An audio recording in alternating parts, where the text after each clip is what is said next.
কোডিংটা on করা হয়নি। So the লিথোগ্রাফির প্রসেসের মধ্যে আমরা আলোচনা করব হচ্ছে লিথোগ্রাফির process, use of lithography process, then type of the lithography process, and then printing. Printing এর পর আমরা আলোচনা করব ফটোরেজিস্ট। ফটোরেজিস্টের মধ্যে সাধারণত যে অংশটা প্রিন্ট করতে হবে ওইটা ফার্স্টে ফটোরেজিস্টে ধারণ করা হয়, then we transfer it to the wafer. The photoresist characteristics and type of photoresist, and then we will discuss about the how we transfer the pattern. So whole process we will describe here. তারপরে কি কি defects পাওয়া যায়। So first of all, let's see what is lithography. Lithography is a process by which pattern transfer and precise positioning of various layer is done. তো বিভিন্ন layer আমরা যদি print করতে চাই প্রিসাইজলি তখন এই লিথোগ্রাফির মাধ্যমে যাইতে হয়। So what are those different layers? So এটা আমি এখানে উল্লেখ করছি। Use of photolithography process, pattern transfer and precise positioning of various layers. What are those layers? A buried layer in the bipolar transistor. Bipolar transistor এর তলানিতে কালেক্টরের সাথে এই বেইজের যোগাযোগ করার জন্য যে লেয়ারটা থাকে এটাকে বারিড লেয়ার বলে। আইসোলেশন ওয়াল হচ্ছে each and every BJT or MOSFET we separate by oxide, এটাকে বলে আইসোলেশন ওয়াল। এটার জন্য আমার লিথোগ্রাফি দরকার হয়। বিজেটির বেজ লেয়ার তৈরি করতে দরকার হয়,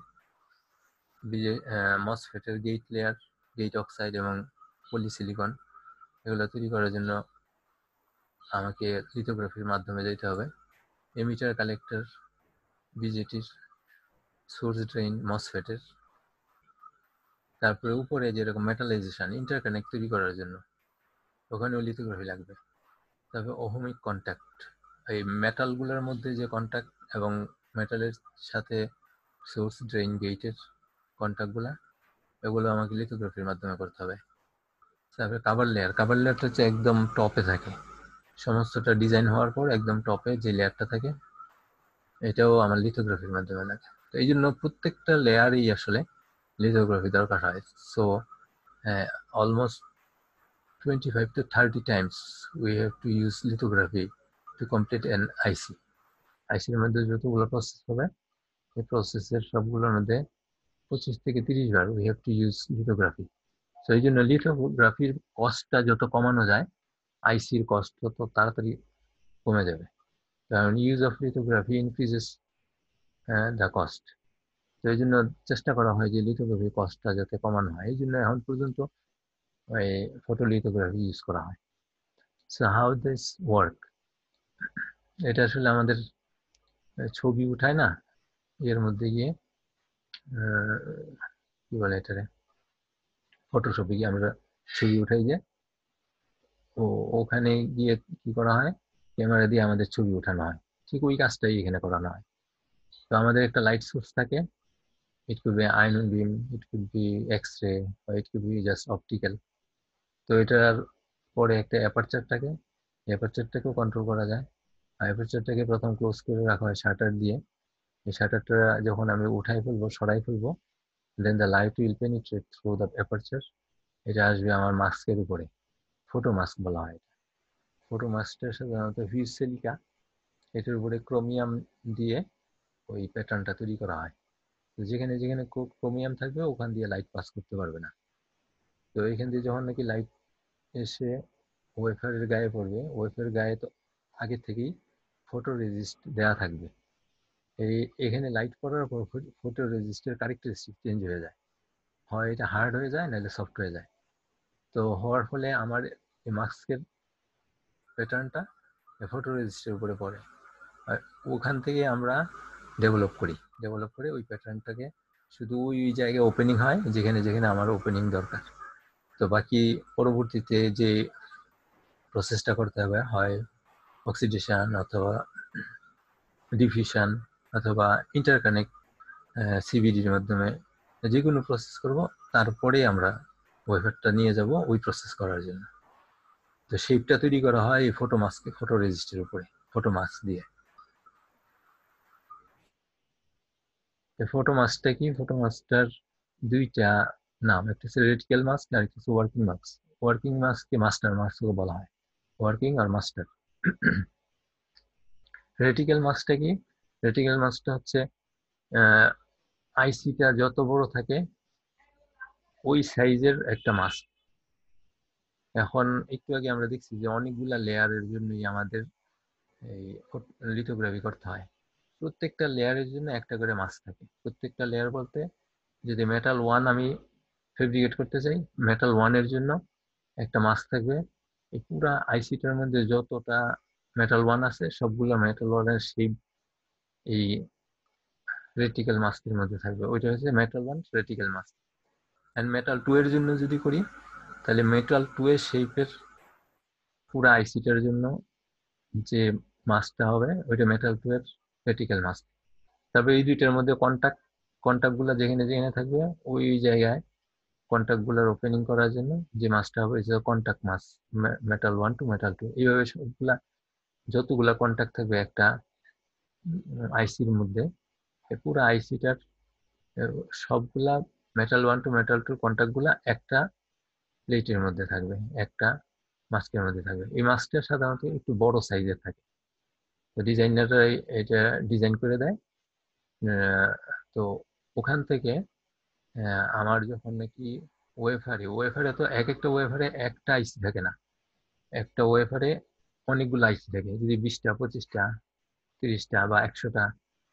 তো এই রেটিক্যাল মাস্কটাকে করা হবে কি, ওই ওয়েফারের সাইজের একটা প্লাস্টিক বা ওই যে আমরা যেরকম ছবি উঠানোর জন্য যে নেগেটিভ, ওই নেগেটিভ জাতীয় একটা জিনিস, আহ ওটার উপরে এই রেটিক্যাল মাস্কটা স্টেপ এন্ড রিপিট বারবার করে যেই কয়টা আইসি হবে ওই কয়টা প্রিন্ট তৈরি করে। যদি মনে করো যে 30টা, এক একটা ওয়েফারে 30টা আইসি তৈরি হবে, তাহলে রেটিক্যাল মাস্কের 30টা প্রিন্ট একসাথে করা হবে। 30টা প্রিন্ট দিয়ে 30টাকে একসাথে করে একটা মাস্ক তৈরি করা হবে, ওইটাই বলা হয় ওয়ার্কিং মাস্ক। তো এই জন্য বলা হয়েছে রেটিক্যাল মাস্ক হচ্ছে circuit or device designer produce this mask, এটার সাথে তো কয়েক গুণ বেশি থাকে। তারপর ওয়ার্কিং মাস্ক হচ্ছে printed mask of the specific layer, designer information transfer to fabrication by photomask. Each photomask uses 4000 wafer fabrication. তো এই ওয়ার্কিং মাস্ক একটা আইসির পুরা ডিজাইন বা ফেব্রিকেশন শেষ করতে হয়তো দেখা যাবে যে প্রায় 40-50টা ওয়ার্কিং মাস্ক আছে। এক একটা মাস্ক এক একটার জন্য, একটা হচ্ছে এন ডিফিউশনের, একটা হচ্ছে পি ডিফিউশনের জন্য, একটা হচ্ছে কন্ট্যাক্টের জন্য, একটা হচ্ছে গেটের জন্য। এইভাবে এতগুলা ওয়ার্কিং মাস্ক থাকবে। তো এক একটা ওয়ার্কিং মাস্কের সাইজ থাকবে কি এক একটা ওয়েফারের সমান। একটা ওয়েফারে যতগুলো আইসি থাকবে ততগুলা রেটিক্যাল মাস্কের প্রিন্ট থাকবে এটার মধ্যে। তো এই জিনিসগুলা এখানে এই ডকুমেন্টেশনের মধ্যে ডিটেলস লেখা আছে। তোমরা যদি পরবর্তীতে দেখো বা ভাই যে আমি বলছিলাম লিথোগ্রাফি কত রকমের, এখানে এটা উল্লেখ করা আছে। তারপরে প্রিন্টিং কত রকমের, এগুলা নিয়ে আলোচনা আছে। তারপরে স্টেপ বাই স্টেপ প্রসেস, এটা আমি ডিসকাস করব।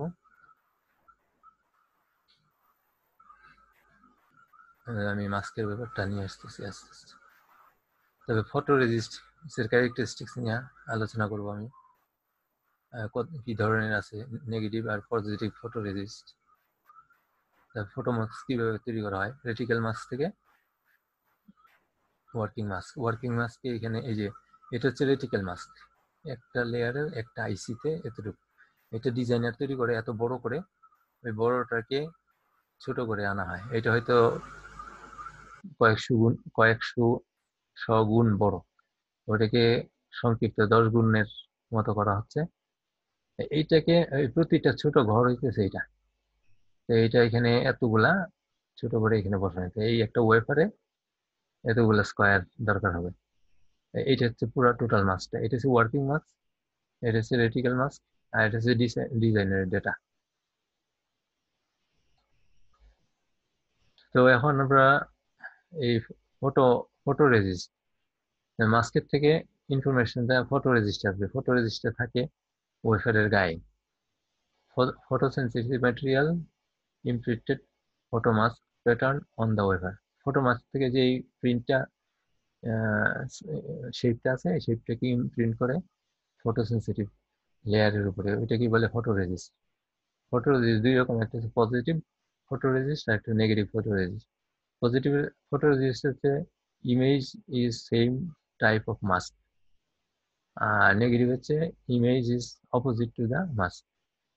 এই যে এখানে এখানে দুইটা ডার্ক আছে, এখন এখানে যদি ইমপ্রিন্টে যদি দেখা যায় যে এই দুইটা জায়গায় থাকে, এখানে লাইট দেওয়ার পরে, তার মানে যখন লাইট আসবে এই দুইটা জায়গা হার্ড থাকবে আর বাকিগুলা সফট হয়ে যাবে।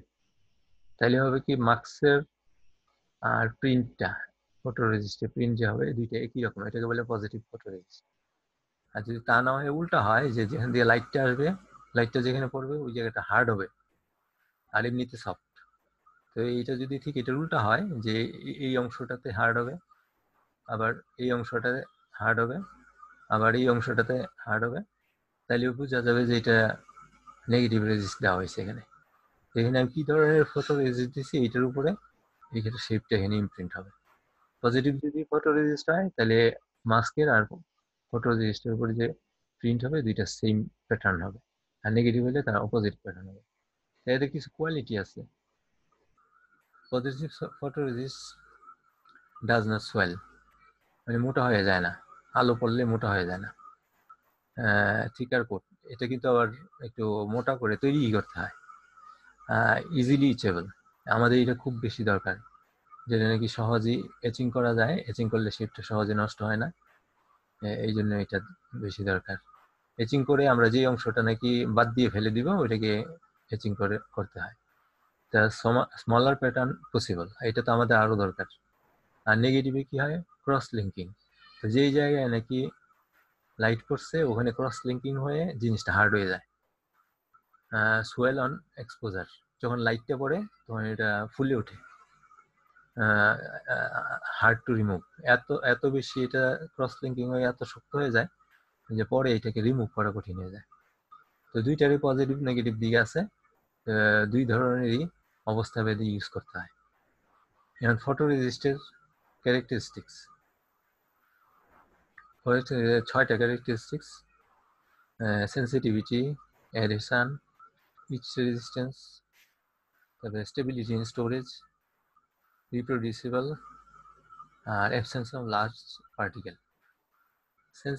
সেন্সিটিভিটি হচ্ছে আমরা যেই ইয়েটা দিয়ে, সোর্সটা দিয়ে এক্সাইট করব, ওটার দ্বারা যাতে এটার কোয়ালিটি চেঞ্জ হয় ফটো রেজিস্টার, সফট থাকলে হার্ড হবে অথবা হার্ড থাকলে সফট হবে, এই ধরনের ওই রেডিয়েশন পড়ার পর অথবা অপটিক্যাল বা ইউভি অথবা আয়ন অথবা ইবিম এইগুলোর এক্সপোজারের কারণে যাতে এটার কেমিক্যাল প্রপার্টিস চেঞ্জ হয়ে যায়, চেঞ্জ হয়ে হয় এটা সফট হবে নাহলে হার্ড হবে, এই ধরনের মেটেরিয়ালস দিতে হবে। যে মেটেরিয়ালস এইরকম এই সমস্ত এক্সপোজারগুলোর মাধ্যমে চেঞ্জ না হয় ওইটাকে আমরা ফটো রেজিস্ট ইউজ করতে পারবো না। তারপরে আবার ফটো রেজিস্টে আমরা যখন নাকি ওয়েফার উপরে দিব এটা যাতে গ্লু এর মতো আটকায় থাকে, এটা যদি এদিক সেদিক নড়াচড়া করে তাহলে আমাদের শেপটা চেঞ্জ হয়ে যাবে। তো এই জন্য এমন ফটো রেজিস্ট হতে হবে যেটা নাকি sensitive, at the same time it stick to the wafer. Etch resistance এমনভাবে স্টিক করে যাতে যখন আমি এচিং করব, এচিং করার সময় যেন এটা সরে না যায়, এটা যেন জায়গা মতো থাকে। তারপরে হচ্ছে স্টেবিলিটি ইন স্টোরেজ, তো আমরা যখন নাকি ফটোলিথোগ্রাফিতে ওয়েফারটাকে পাঠাই, ওখান থেকে শেপটা তৈরি করি, করার পর আমি যেখানে প্রসেস করব হয়তো অক্সিডেশন অথবা সিভিডি, তো ওই প্রসেসে ইমিডিয়েটলি হয়তো অনেক সময় নেওয়া যায় না, কিছু সময় পরে নিতে হয়। এই যে কিছু সময় এটাকে স্টোর করে রাখা, এই সময়টা যাতে ফটো রেজিস্টের কোয়ালিটি চেঞ্জ না হয়, স্টেবিলিটি ইন দ্য স্টোরেজ।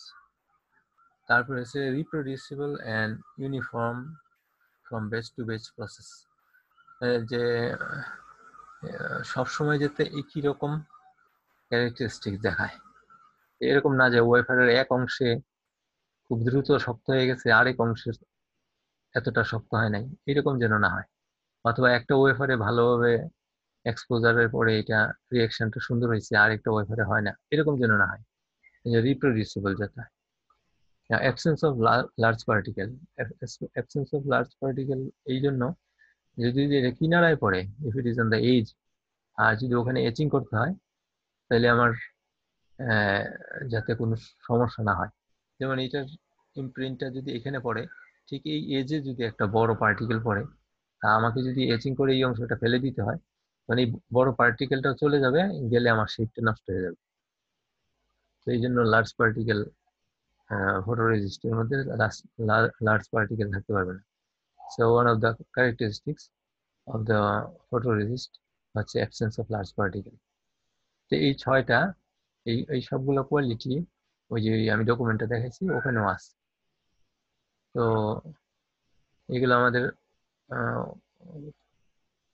প্রথমে ডিসকাস করছি আমরা মাস্ক সম্বন্ধে, তারপর ডিসকাস করছি আমরা ফটোরেজিস্ট সম্বন্ধে। ফটোরেজিস্টের দুইটা অংশ, একটা হচ্ছে ফটোরেজিস্টের টাইপ, আর একটা হচ্ছে ফটোরেজিস্টের ক্যারেক্টারিস্টিক।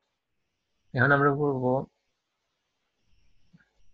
এটা আমি ওই ডকুমেন্টের ছবিতে দেখাইছিলাম যে ডিজাইনাররা 250 গুণ বড় করে ডিজাইন গুলা করে।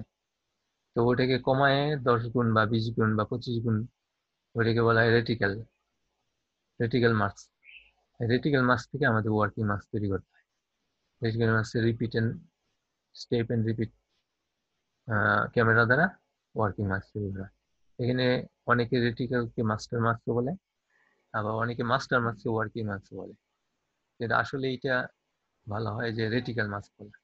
আর এখানে যেটা স্টেপ এন্ড রিপিটের মাধ্যমে অনেকগুলো তৈরি হবে, ওটাকে বলতে হবে ওয়ার্কিং মাস্ক। এখন আমরা দেখি যে how we develop step by step ফটোলিথোগ্রাফিতে কাজগুলা কিভাবে করে। ফার্স্ট অফ অল, আমরা যেই লেয়ারটাকে শেপ করব, মনে করো মেটাল ওয়ানকে শেপ করতে চাইছি, মেটাল ওয়ানটাকে ইন্টারকানেক্ট তৈরি করতে যাচ্ছি। তো ফার্স্টে কি করতে হবে, মেটাল ওয়ানের ডিপোজিশন, ওয়েফারের পুরা ওয়েফারের মধ্যে আমি মেটাল ওয়ান ডিপোজিট করব। তো এখানে পুরাটা ওয়েফার ঢেকে যাবে মেটাল ওয়ান দিয়ে। তো এই জন্য ফার্স্টে করতে হবে ডিপোজিশন। ডিপোজিশন ফিল্ম তৈরি করা হবে মেটাল ওয়ানের।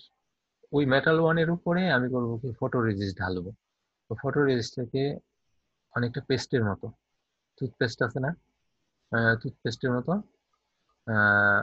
সেমি সলিড, ওটাকে যখন স্পিন করা হয় 1000 to 600 RPM এ, এটা 0.5 to 3 মাইক্রোমিটার ঠিক একটা লেয়ার তৈরি হয়ে যায় পুরাটার উপরে।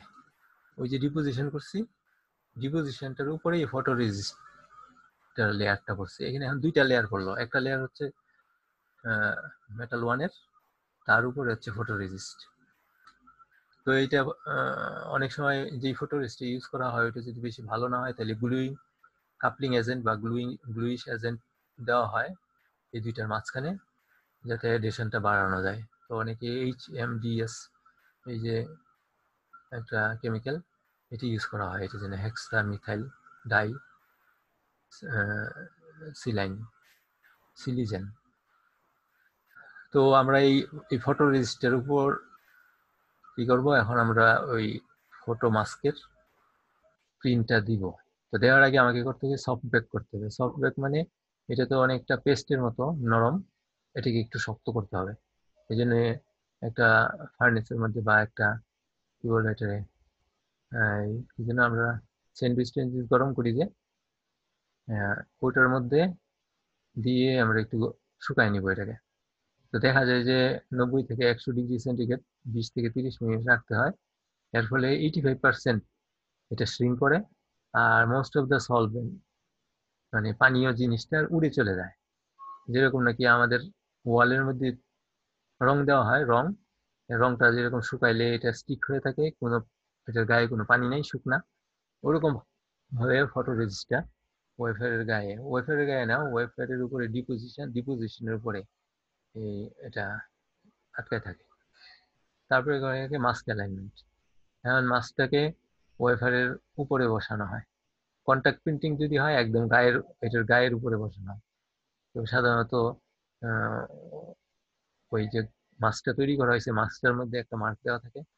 ওই আমরা শুরুর দিকে যখন নাকি ওয়েফার ডিজাইন, ওয়েফার প্রিপারেশন করছিলাম, ওখানে দুইটা ফ্ল্যাট নিয়ে আলোচনা করছিলাম। একটা হচ্ছে সেকেন্ডারি ফ্ল্যাট আর একটা প্রাইমারি ফ্ল্যাট।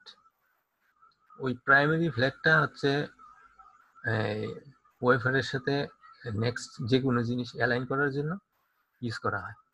তো ওই প্রাইমারি ফ্ল্যাটের সাথে যাতে ম্যাচ করে ওইভাবে আমরা ওয়েফারটাকে এটাকে অ্যালাইন করবো। এই অ্যালাইন করা এটাকে বলা হয় registration.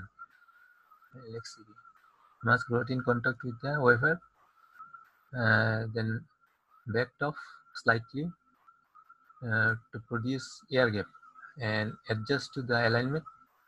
Finally, physical contact re-established. তো একদম কাছাকাছি নিয়ে একটু উপরে উঠে ফেলে তারপরে এটাকে অ্যাডজাস্ট করা হয়। এটাকে বলে রেজিস্ট্রেশন। এই যে অ্যালাইনমেন্ট করা এটাকে বলে রেজিস্ট্রেশন। তো রেজিস্ট্রেশনটা যখন পাস হয়ে যায় তখন এটাকে সরাসরি কন্টাক্টে নিয়ে আসা হয়।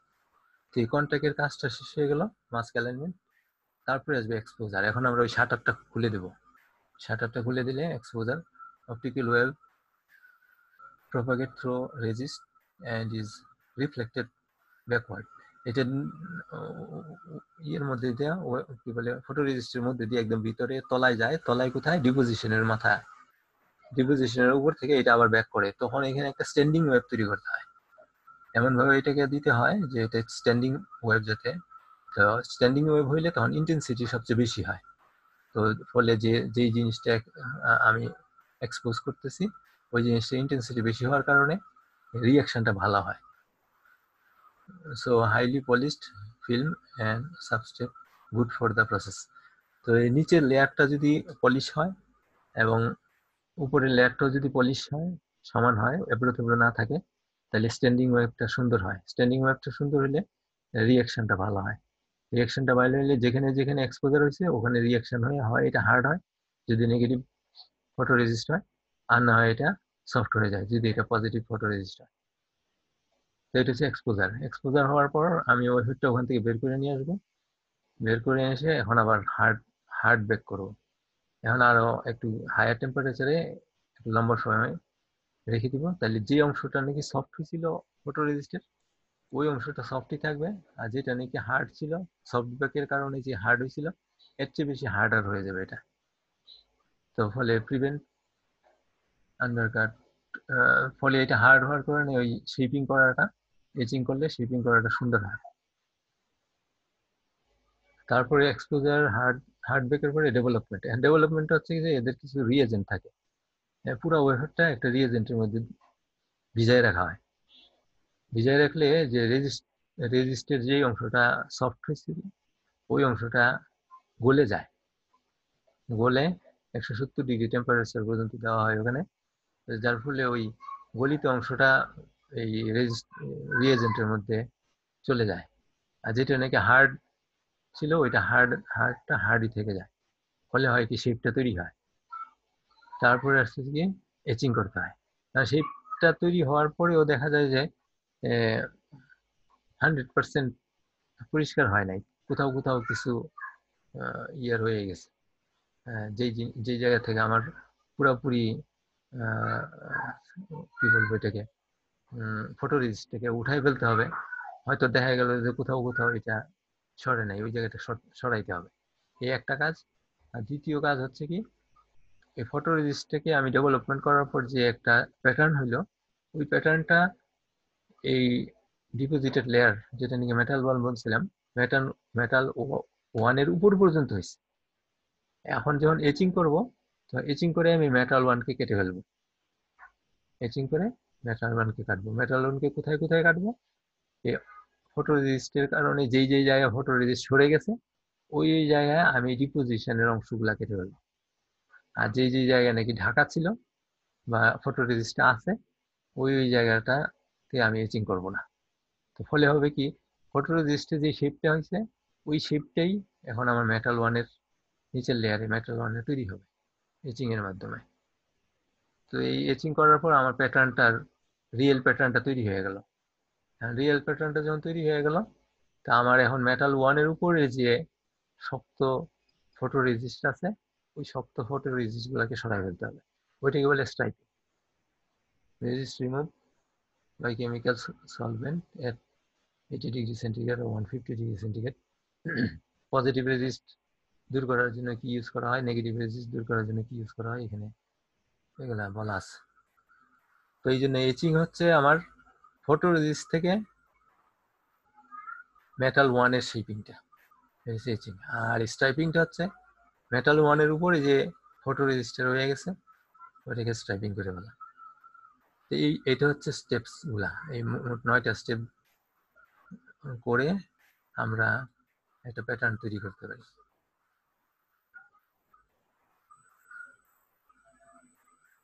এখন হোয়াট আর দ্য ডিফেক্টস? এখানে আমাদের দুইটা জিনিস, একটা হচ্ছে মাস্ক আর একটা হচ্ছে প্যাটার্ন ট্রান্সফার। সাধারণত মাস্কটা তৈরি করতে হবে। মাস্কটা তৈরি করতে গিয়ে মাস্কের মধ্যেও অনেক সময় আমার কিছু ডিফেক্টস থাকতে পারে। মাস্কের মধ্যে যেরকম ডিফেক্টস থাকতে পারে, যেমন পিন হোল। মাস্কের মধ্যে যদি একটা ফুটা থাকে, তাহলে ওই ফুটা দিয়ে আমার আলো চলে যাবে, আলো চলে গিয়ে নিচে ফটো রেজিস্টার মধ্যে এফেক্ট করবে। এই জন্য পিন হোল যেন না থাকে। তারপরে স্পট, যেই জায়গায় দিয়ে আলো যাওয়ার কথা ওই জায়গায় যদি কোনো স্পট থাকে, এটা বাধা দিবে আলোকে যাওয়ার জন্য। তাহলে হবে কি, ফটো রেজিস্টার মধ্যে আলো যাবে না। আমি যেখানে চাচ্ছিলাম যে আলো যাক, ওখানে এটা বাধা দিয়ে দেবে। এই জন্য মাস্কের মধ্যে এই জিনিসগুলো যেন না থাকে। যে জায়গাটায় নাকি আমার ক্রোম দেওয়া থাকবে, ক্রোমের কারণে যাতে লাইট না যায়, ওই জায়গায় যেন পিন হোল না থাকে। আর যে জায়গায় নাকি ক্রোম থাকবে না, ওইখানে যেন কোনো স্পট না থাকে, যাতে লাইটটা এটার মধ্যে দিয়ে যাইতে পারে। তবে ইন্ট্রুশনস, ইন্ট্রুশন হচ্ছে আমার লেয়ারের ভিতরে থাকে। লেয়ারের ভিতরে, এটা স্পট না, লেয়ারের ভিতরে একটা এমন একটা মেটেরিয়ালস রয়ে গেল যেটার কারণে নাকি লাইট ইন্টেন্সিটিটাকে বাধা দেয়। হ্যাঁ, পুরাটা যায় না, কিছু যায়। এটাকে বলে ইন্ট্রুশন। আর প্রোট্রুশন হচ্ছে এই ফিল্মের মধ্যেই, একদম ফিল্মের ভিতরেই, টপে না, ভিতরেই আছে সারফেসে, ওটা প্রোট্রুশন। দুইটা একই রকম কাজ। লাইটের ইন্টেন্সিটি হয়তো চেঞ্জ করে দেয়, অথবা একদম যাইতেই দেয় না। তো এইগুলা যেন মাস্কের মধ্যে না থাকে। ডাইমেনশনাল এরর, এটা তো বুঝতেই পারছি যে আমার ডাইমেনশন যতটুকু হবে ওই ডাইমেনশনের যেন হয়, এর থেকে যেন বেশি কম না হয়। এগুলো হচ্ছে মাস্কের ডিফেক্টস। আর প্যাটার্নের ডিফেক্টস হচ্ছে কি, যখন আমি প্যাটার্নটা তৈরি করলাম, প্যাটার্নটা তৈরি করার পর এখন আমি যখন এচিং করতেছি, আমার ফটো রেজিস্টার উপরে আছে ঠিকই, এই বরাবর আমার উপর থেকে নিচে কাটতে হবে, এক্সকিউজ মি, একদম ভার্টিক্যালি কাটতে হবে। কোনো কারণে যদি এটা বাঁকা হয়ে, একটু ভার্টিক্যালি না বাঁকা হয়ে ভিতর দিকে চলে যায়, ওদিক থেকেও ভিতর দিকে চলে যায়, তাহলে উপরের শেপটা দেখা যাবে যে আমার স্কোয়ার, এখানে রেক্টেঙ্গুলার, কিন্তু নিচে হয়ে যাবে কি, দুই সাইডে কানেক্ট হয়ে যাবে। তো এটা যে হাইটটা এবং নিচের যে বেসটা একরকম থাকবে না। তো এটাকে বলে আন্ডারকাট। উপর থেকে দেখা যায় ভালো, কিন্তু ভিতরে আসলে চেঞ্জ হয়ে গেছে। তো এরকম যেন না হয় যখন আমি প্যাটার্ন ট্রান্সফার করব, এচিং করে যখন নাকি এই অংশটা করতে যাব, এতে যেন এটা না হয়। ডাইমেনশনাল ভেরিয়েশন, আমি যে ফটো রেজিস্টার, ফটো মাস্কের ডাইমেনশন ঠিক আছে, কিন্তু এখন এখানে যখন পড়ছে, পড়ার কারণে বিভিন্ন কারণে হয় রেজিস্ট্রেশন ঠিক ছিল না, অ্যালাইনমেন্ট ঠিক ছিল না, অথবা লাইটের যে এক্সপোজারটা, এটা যতটা ভার্টিক্যাল থাকা উচিত ছিল ওরকম ছিল না। তো ফলে হয় কি, ডাইমেনশনাল ভেরিয়েশন হইতে পারে। ওই ডাইমেনশনাল ভেরিয়েশন যেন এর মধ্যে না হয়। তাহলে ল্যাক অফ রেজিস্ট্রেশন, ওই হচ্ছে অ্যালাইনমেন্ট এরর। অ্যালাইনমেন্ট এররটা কি, যে আমার এই গেটটা তৈরি করব, হ্যাঁ, দুই পাশে আমার ডিভিশন করা আছে, অথবা ভবিষ্যতে করব। তা আমরা চাই যে গেটটা ঠিক মাঝখানে থাকুক, কিন্তু এখন অ্যালাইনমেন্ট ঠিক না হওয়ার কারণে এক পাশে চলে গেছে। এরকম যেন না হয়। অনেক সময় এরকম হয়ে যায় যে এটা থাকার কথা এইভাবে না থেকে এটা হরাইজন্টালি আসছে। এরকম যেন না হয়, এটাকে অ্যালাইনমেন্ট এরর বলা হয়, lack of registration. Pin holes, এখানেও পিন হোলস, যে এখানে আমি করতে গিয়ে মাঝখানে ছিদ্র হয়ে গেল, তাহলে আমার যে এটার কোয়ালিটি, রেজিস্ট্যান্স বা ক্যাপাসিটেন্স যতটুকু থাকার কথা, এর মধ্যে সমস্যা হতে পারে। ডাস্ট পার্টিকেল, ডাস্ট পার্টিকেল মানে আমাদের যখন নাকি ডিপোজিশন করছিলাম এটার নিচে যে ডাস্ট পার্টিকেল, থাকলে এটা এডহেশনটা ভালো হবে না, যেন ডাস্ট পার্টিকেল না থাকে। তারপরে স্ক্র্যাচ এন্ড টিয়ার্স, এটা হচ্ছে এটার কারণে আমার তো এই শেপটা তৈরি করার পরে আরো অনেক প্রসেস করতে হবে। ওই প্রসেস করতে গিয়ে এটার উপরে অনেক চাপ পড়তে পারে, অনেক আঘাত আসতে পারে। এক্ষেত্রে যদি এটা স্টিক থাকে এবং শেপটা যদি চেঞ্জ না হয়, এদিকে ওই ধরনের এরর ডিফেক্ট যেন না হয় সেটা খেয়াল রাখতে হবে। স্টেপ কাভারেজটা হচ্ছে বিশেষ একটা প্যাটার্ন ট্রান্সফার, এটা হচ্ছে কন্ট্যাক্টের জন্য স্টেপ কভারেজ হচ্ছে ভার্টিক্যালি স্মল হোল যেটার মধ্যে নাকি কন্ট্যাক্টটা তৈরি করতে হবে। তো ওটা করতে গেলে অনেক সময় দেখা যায় যে স্টেপটা সুন্দর হয় না, উপর দিকে হয়তো ছড়ানো আছে, নিচের দিকে হয়তো ক্লোজ হয়ে গেছে। তো ক্লোজ হয়ে যাওয়ার ফলে নিচের যেই লেয়ারটার সাথে এটা কন্ট্যাক্ট হওয়ার কথা ছিল এটা আর হবে না। তো এই জন্য স্টেপ কভারেজ গুলো যাতে যাতে ডিফেক্টস না থাকে, এই এই হচ্ছে আমাদের লিথোগ্রাফির মোটামুটি। তারপর এখানে একটু আলোচনা করছিলাম, এটা দরকার নেই।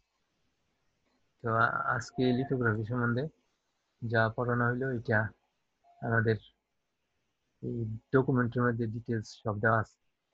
If you want to read more, you can go ahead and read from here as well. আর আমি যে লেকচারটা দিচ্ছি এইটার উপরে তোমরা যদি ভালো করে খেয়াল করে এইটুকু লিখো, পরীক্ষাতে মোটামুটি ভালো করতে পারবা। So it's up to you. So do you have any question regarding lithography?